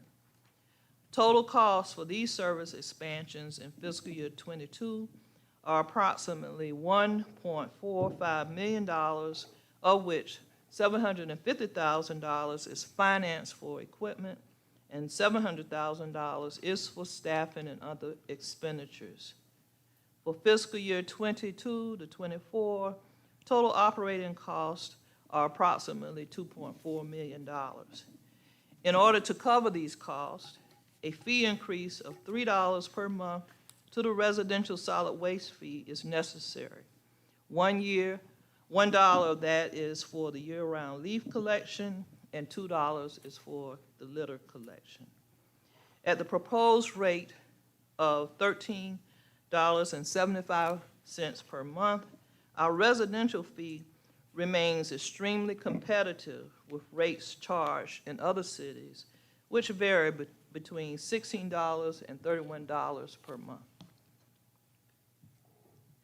Along with unfreezing several positions and the new positions proposed for initiatives in environmental services, the proposed budget includes funding for 3 new positions. 1 new council relations liaison who will work in the city manager's office to ensure effective staff response to mayor and council requests from residents. And I will underscore timely responses as well. 1 new training and development specialist in human resources to advance the professional development of city employees, and 1 new payroll coordinator in the accounting division of finance. The proposed budget also ensures funding for pay-for-performance increases and an annual adjustment in the city's contribution to the North Carolina Local Government Employee Retirement System, continuation of 401k contributions to employees at current levels, and no change in employee health insurance premiums.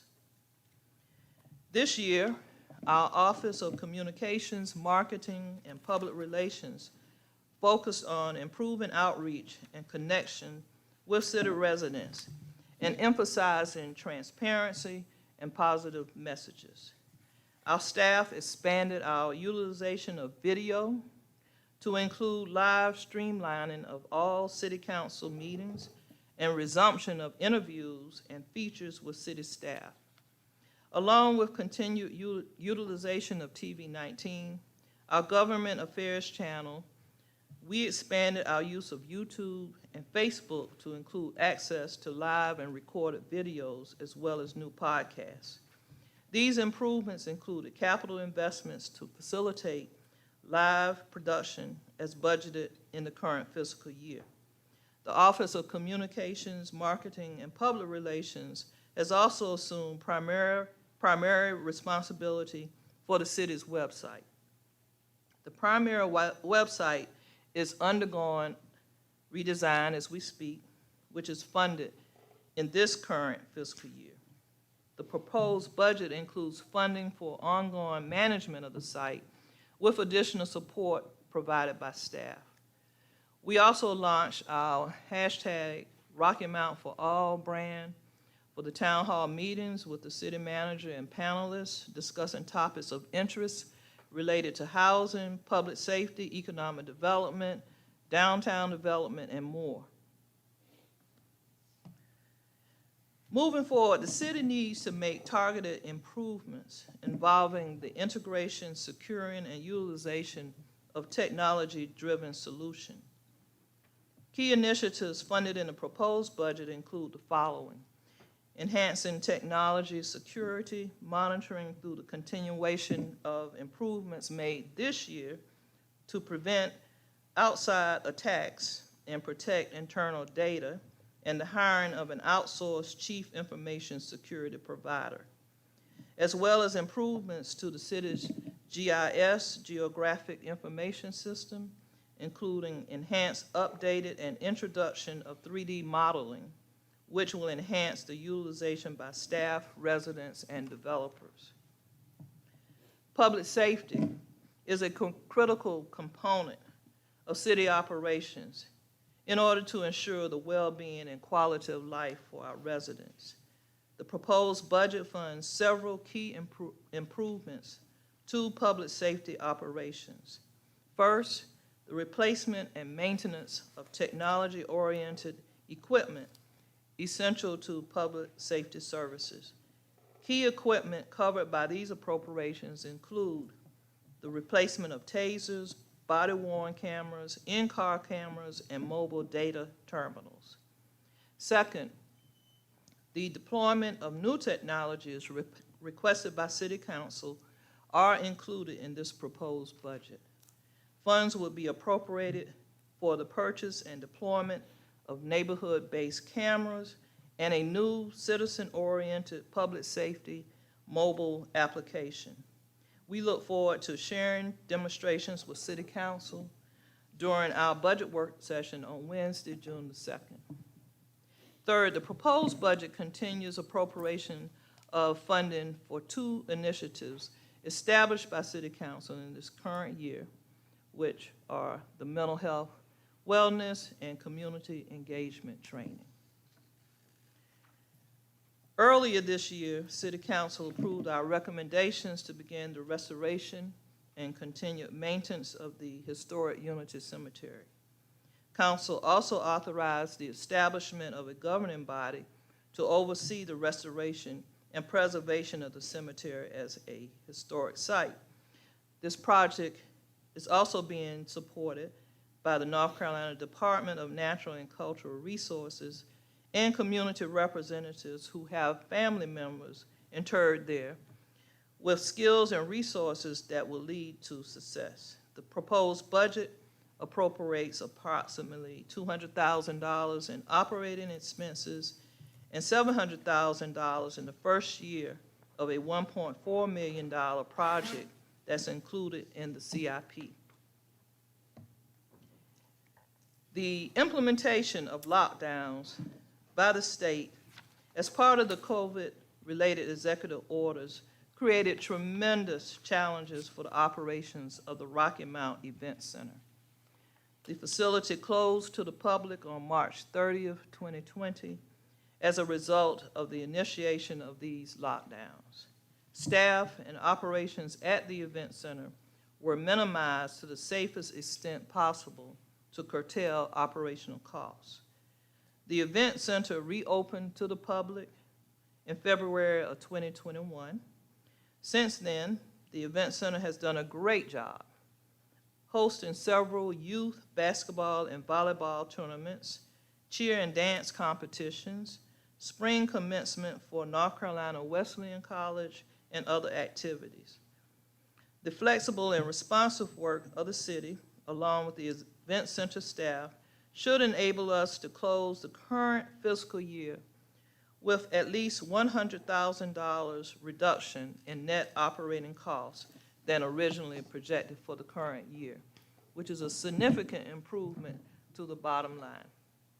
This proposed budget funds the event center operations with the assumption of being completely open for the coming fiscal year and provides funding for capital improvements necessary to keep this facility an up-to-date and appealing destination. The proposed budget includes continued funding for several ongoing general government capital projects as reflected in the 2022-2026 Capital Improvement Program that we distributed to the council in March and will review with council this Wednesday. Key projects appropriated funding include the following: replacement of Fire Station Number 2. The current fire station is functionally inadequate and structurally at the end of its useful life. A new facility will be built on the same site to ensure continued delivery of critical fire and emergency responses to surrounding residents, businesses, and institutions.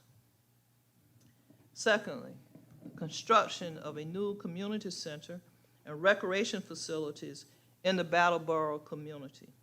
These new facilities will be located on the site of the former Brattleboro Community Building. Staff are in the process of starting the planning and design, which will include significant engagement with community residents. This process had to be delayed until now due to challenges with effective engagement that was created by the COVID pandemic. We will also renovate Denton Street Pool. This is our only outdoor public access pool in the city, and it is in need of refurbishment. The pool will be open this summer, and construction work is scheduled to take place during the off-season, so the pool can be ready in time for next summer. We will also undertake the redevelopment of what we now call the Downtown Depot. I'm sure it will be renamed something else. But this is the historic site on Northwest Main Street that is now owned by the city. And over the next 2 years, we will redevelop it into a passive park and cultural space. The first year plans include the rehabilitation of the depot structure itself, along with a planning and community engagement process necessary to develop a design for the utilization of this great community asset. We will continue, or we propose to continue, City Hall renovations. This multi-year project has already yielded several improvements, including the opening of our one-stop development services offices on the first floor in the former customer service area, and renovation of the community and business development offices on the second floor. The next phase includes completing renovations to the second and third floors for human relations and technology services, as well as the renovation of the space on the first floor for human resources and the establishment of a training room that will also serve as the city's new Emergency Operations Center. There are also several ongoing surface transportation projects funded, including extension and maintenance of sidewalks, street resurfacing and reconstruction, and paving of dirt streets. Funds are also included to begin work on improvements identified in recent studies of our city corridors. For several years, the city has minimized the issuance of debt in the general fund in order to minimize debt service cost. We are now at a time where increasing our debt issuance for capital improvements is necessary to ensure the effective delivery of city service. This proposed budget includes nearly $7.5 million in projects financed by installment purchase, all of which are part of the proposed capital improvement program. Again, $4.1 million is budgeted for construction of a new fire station on the grounds of the current fire station number 2. $1 million is budgeted for facility improvements to the Business Services Center. $900,000 is budgeted in financing for the construction of the Community Center and recreation improvements in Brattleboro, and for essential renovations to Denton Street Pool. $750,000 is budgeted in financing for the purchase of the heavy rolling equipment to launch the expansion of the year-round leaf collection that I spoke about earlier, as well as the litter removal initiatives in environmental services. $719,000 is budgeted to resume replacement of additional heavy roller equipment, which was deferred in this current year due to the revenue uncertainty created by COVID-19 pandemic. And $125,000 is budgeted to fund the installation of an emergency power source for the city's warehouse. In terms of our utility enterprises, they performed very well this current fiscal year, as operations were balanced with respect to actual revenues. The proposed budget ensures appropriate funding of operational and capital expenditures, and as in the past, we monitor our utility revenues on a monthly basis, and as necessary, staff adjust their processes to ensure operational costs remain in line with actual revenues. This proposed budget funds several projects in our proposed CIP to best maintain and position our utilities for the needs of our customers. Key projects funded include expanded replacement of utility distribution and transmission poles, replacement of a transformer at substation number 10, continued maintenance and expansion of the natural gas system, improvements to water treatment plants and our water distribution system, including utility coordination with NCDOT projects, improvements to the Tar River Dam and reservoir, and continuation of the 2-inch line replacements and water main relining. We will also be engaged in the replacement of the old Mill Road sewer pump station and continuing of improvements to downtown drainage networks.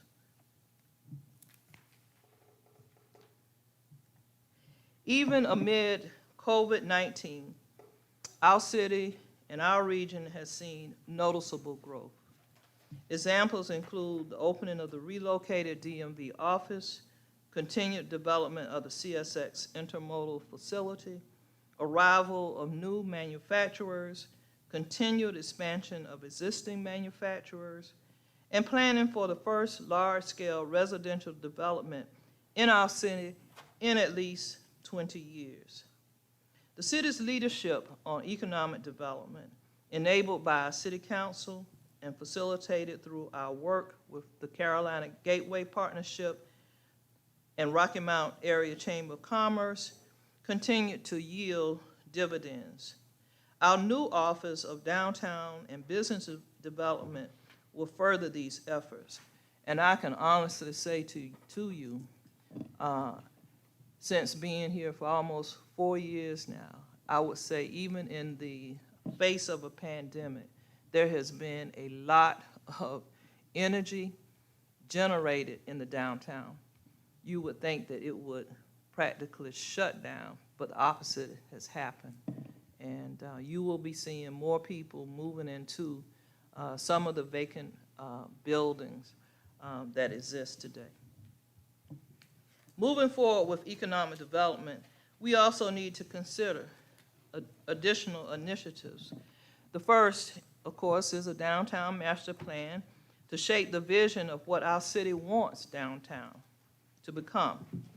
This will be an inclusive process in order to create a unique plan, speaking to our history, cultural attributes, and the effective leveraging and maximizing of recent investments and ongoing programs.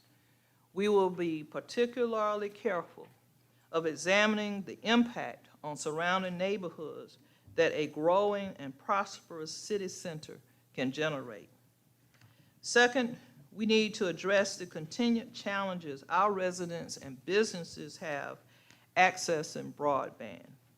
More than likely, this is a situation that will not improve until the city makes its own investment in expanding broadband infrastructure within our jurisdiction and enabling broader connectivity. The city can utilize the existing infrastructure of its own fiber network as a start, and the American Rescue Plan funds can be used for this purpose. Broadband expansion is also a high priority at the federal level, and additional funding should be available. Staff will be working locally and regionally to evaluate and identify potential solutions.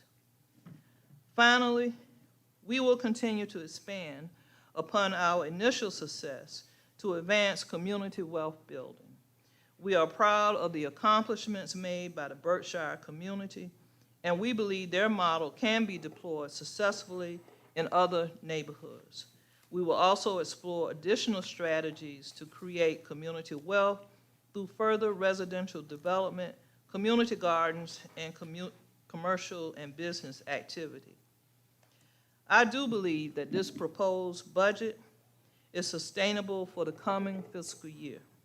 As with every year, its implementation will be carefully monitored with respect to actual revenue activity and the ongoing needs of the city. And we will continue to rely upon the creative and innovative efforts of our staff to be prudent and effective in their efforts.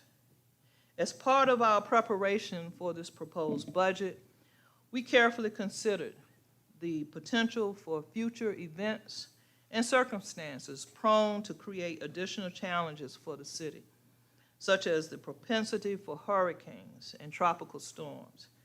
We will be prepared to apply past experience to overcome obstacles created by severe weather or other unforeseen circumstances. Starting on Wednesday, we will provide additional in-depth review of the proposed budget. Our first budget work session on Wednesday will focus on our proposed capital improvement program and an analysis of our revenue forecast for the coming fiscal year. On Wednesday, June the 2nd, we will discuss the proposed budgets for the general fund and the utility enterprise funds. On June 7th, we will cover the other budgeted funds and facilitate City Council's discussion regarding our proposals. If necessary, this discussion is scheduled to continue on June 9th. The public is invited to participate in a public hearing on the proposed budget during a regular council meeting of June 14th. Adoption of the fiscal year 22 annual budget is scheduled to take place during the regular meeting of City Council on Monday, June 28th. I thank the executive leadership team, department staffs, and the Office of Budget and Evaluation and Development for their considerable work assembling and revising this budget to achieve balance and to ensure delivery of essential services and programs under very challenging circumstances. We are prepared to provide any additional information requested regarding this proposed budget, and I look forward to your questions and input as we move through the budget schedule. Thank you so much for your consideration. So, Madam Manager, I want to thank you very much for you and your team, the effort to put together this budget. I know it's no small task. And want to just acknowledge the work and effort that you put into it. I know we have a couple of weeks or several meetings to be able to discuss this, but at this time I'd like to open up the floor. If anybody has any questions for Madam Manager or comments or observations, I think this would be the appropriate time. Councilman Blackwell. Thank you. Thank you, Madam Manager. Really, that's a fantastic overview from where I sit without knowing the specifics and going into detail. Looks like a great overview. Very excited about where our net position is. That's great. And I also just want to thank you and all of your team this year. It's been very challenging. But what I want to say in particular in our reopening strategies and from my perspective with the testing and the vaccination efforts, I really want to thank the Parks and Recreation Department and the Public Works Departments, the Utilities Department, how everybody's pitched in, public safety, fire, and police.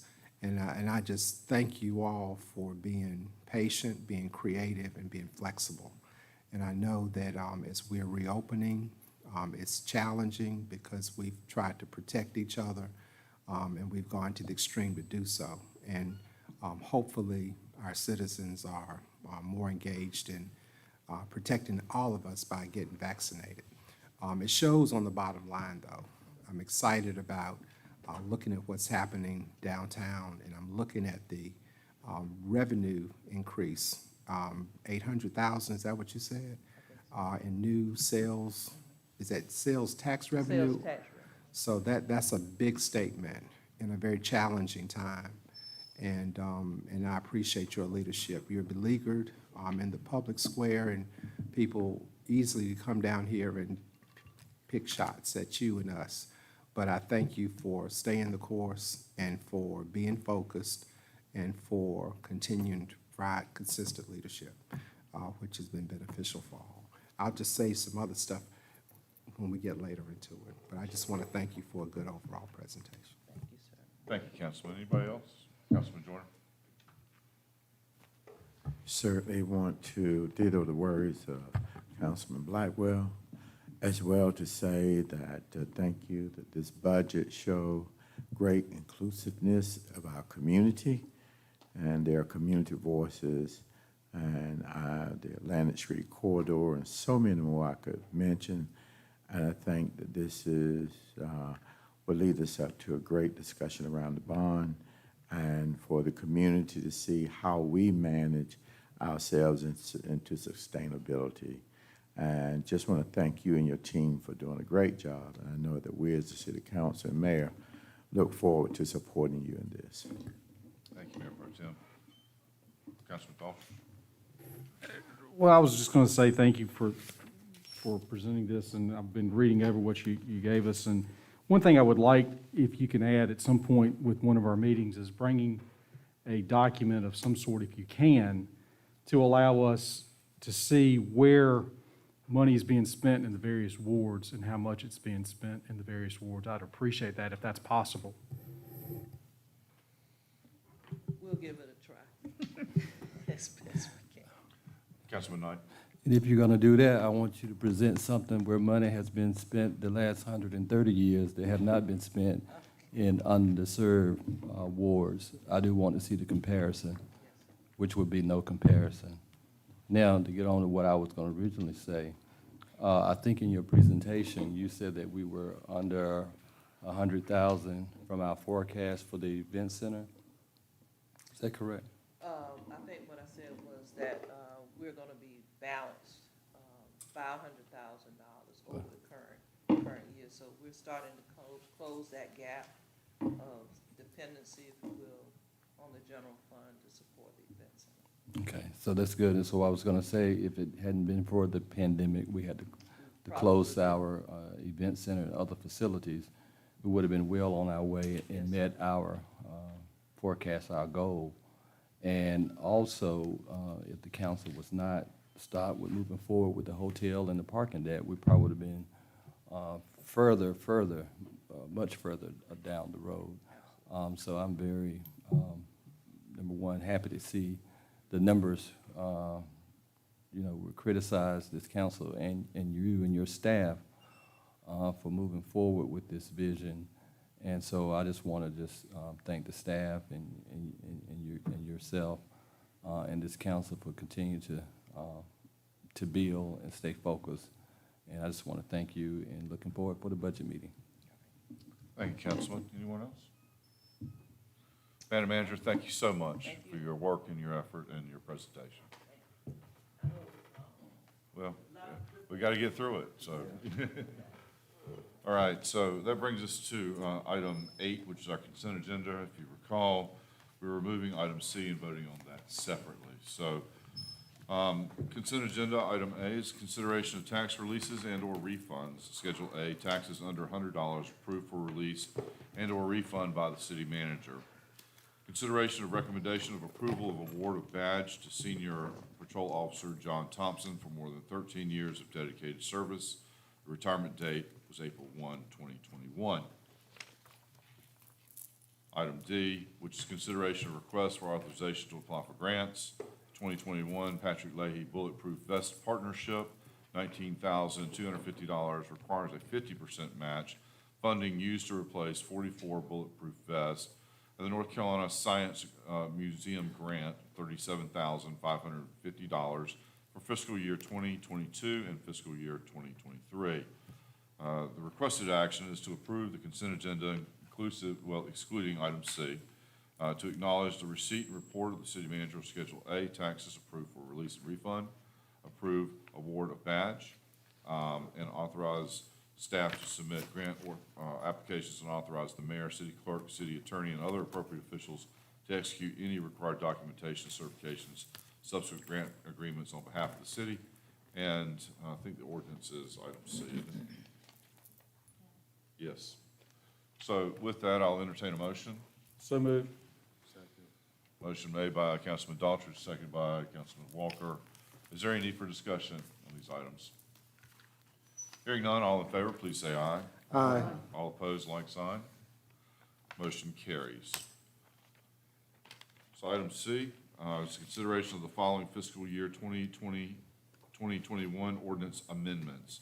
Budget ordinance amendment appropriates funds in the self-insurance internal service fund of $1,330,000 for health insurance claims in the current fiscal year, and project ordinance amendments appropriates funds to be received from the city from the North Carolina Department of Commerce Building Reuse Grant Programs for $1,180,000. Item A is Project Babington at $200,000.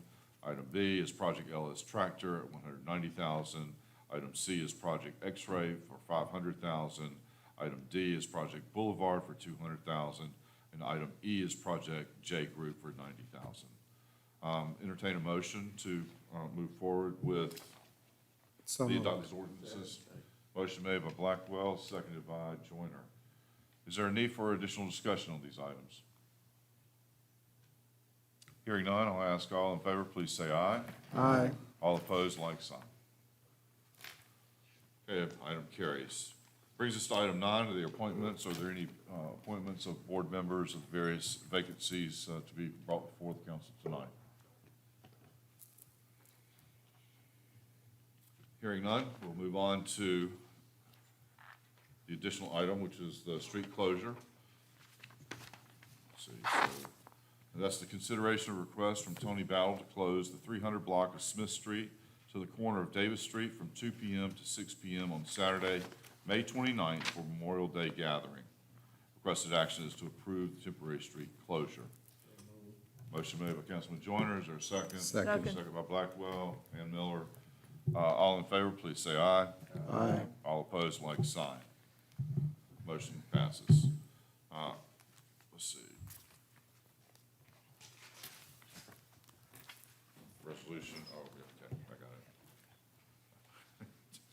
A little topsy-turvy today, but I got it. Okay, so I need a consideration of the resolution requesting the local legislation to clarify authority for deferral of the October 5th, 2021 municipal election due to delays in receipt of 2020 census data.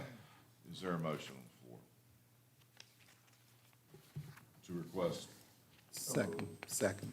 Motion made by Councilman Joyner, seconded by Blackwell. Is there a need for discussion on this matter? Hearing none, all in favor, please say aye. Aye. All opposed, like sign. Motion carries. That brings us to the final item on our agenda, which is a closed session. And this is a personnel matter, attorney-client privilege. I'd like a motion to go into closed session. Personnel. What did I say? Yeah, personnel, just personnel. Right. Second. Motion made by Councilman Joyner, second by Councilman Daughtridge. Any discussion? All in favor, please say aye. Aye. All opposed, like sign. We're now in closed session. Yeah.